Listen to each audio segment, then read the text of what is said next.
À Aix, cette fois, elles ne sont que 3. En Provence, le capitaine Noah la joue minimaliste. Aucune nouvelle tête n'a été ajoutée à l'équipe, comme lors du premier tour et le baptême de la jeune Clara Burel, 16 ans, finaliste de l'Open d'Australie Junior. C'était une expérience magnifique avec Clara, qu'on suit, qui même de loin fait partie de notre groupe. Il y en a d'autres qui auraient pu venir aussi, mais on a décidé que sur cette rencontre, on partait à 3 et voilà, c'est notre équipe, elle est comme ça. Chez les femmes actuellement, le réservoir est moins dense. Mais pour combien de temps ? Et surtout, à quoi ressembleront nos futurs talents ? Pour le savoir, nous sommes allés dans le sud de la France, au tournoi junior de Cap d'Aille, là où évolue peut-être la relève du tennis tricolore. Allez, vers l'arrière pour l'instant et vers l'avant. Ce matin-là, séance physique pour quelques joueuses françaises. Ludmila Benchek, 16 ans, est de la même année que Clara Burel. Ludmila est la dernière française encore en lice dans le tournoi. Dans 1 heure, elle affronte une joueuse italienne en demi-finale. Avec ses 2 coachs, la française apprend chaque jour la rigueur du tennis professionnel. Chaussures de tennis. Chaussures de tennis, changement de direction, chaussures tennis. Je pense que je suis en train d'être professionnelle, on va dire, sur les rituels, tout ça. En fait, ça vient de se mettre en place, donc ouais, c'est un peu dur tous les jours parce que ça demande d'être présent à chaque fois. Ça prend du temps pour se préparer pour les matchs, mais je sens que ça m'aide.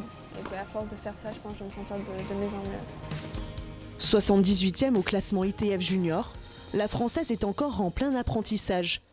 Après 3 victoires en 3 sets, elle s'incline aux portes de la finale. Mais sur un tournoi de ce type-là, c'est le moyen idéal d'identifier là où elle doit encore progresser. Faute, jeu, ça tes match. Mademoiselle Rossi. Je pense qu'il faut que je travaille beaucoup mon physique, que je continue de travailler. Mentalement aussi, que je continue d'évoluer. Continuer de travailler tous les jours en fait, essayer d'avoir une routine et ne jamais lâcher. Elle fait partie des meilleures, mais pour faire partie des toutes meilleures, il faut qu'à priorité 1 se renforcer physiquement.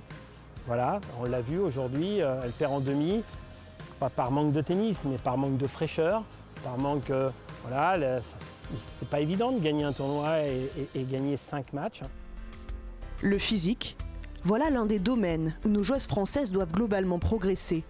Sur le plan international, elles sont en retard, selon Alexia De Chaume, qui les suit au quotidien sur le circuit. Sur l'aspect physique, les étrangères sont plus fortes que nous sur le plan physique. Donc voilà, il faut, on se met au travail. Il y en a qui travaillent depuis pas mal de temps. Tout le monde est en train de réfléchir un petit peu sur la question parce que l'idée, c'est de trouver, c'est de se dire voilà, où est-ce qu'on pêche, où est-ce qu'à un moment donné on prend ce retard. Je pense encore une fois que c'est très tôt, c'est dès l'âge de 9 ans, 10 ans, où on prend du retard. Alors est-ce que c'est notre culture à la française qui manque un petit peu d'exigence ? Parce que finalement on voit que le sport de haut niveau, c'est une approche, c'est aimer aussi prendre du plaisir dans le travail, aimer travailler dur. Et ça, est-ce que c'est dans notre culture ? J'en suis pas certaine. En tout cas, ça doit s'apprendre dès le plus jeune âge.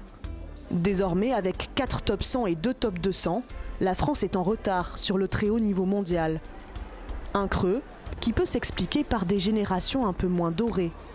Ancien responsable du haut niveau, Georges Goven reste confiant pour l'avenir. Sur le très haut niveau, on est un petit peu juste. Il nous manque des joueuses de top niveau. Mais on a un bon petit réservoir qui est en train d'arriver. On a 7 juniors dans le top 100.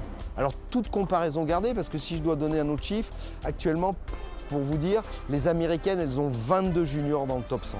Les Russes qui étaient très forts en ont 8, c'est-à-dire on est pratiquement au niveau des Russes. Ça prouve qu'on est pas loin, on est en train de combler ce retard. Il faut qu'il y ait de l'émulation, il faut que ça continue à bagarrer, il faut qu'elle reste humble, modeste et qu'elle travaille dur, parce qu'il n'y a pas de secret. Pour arriver, il faut travailler très dur.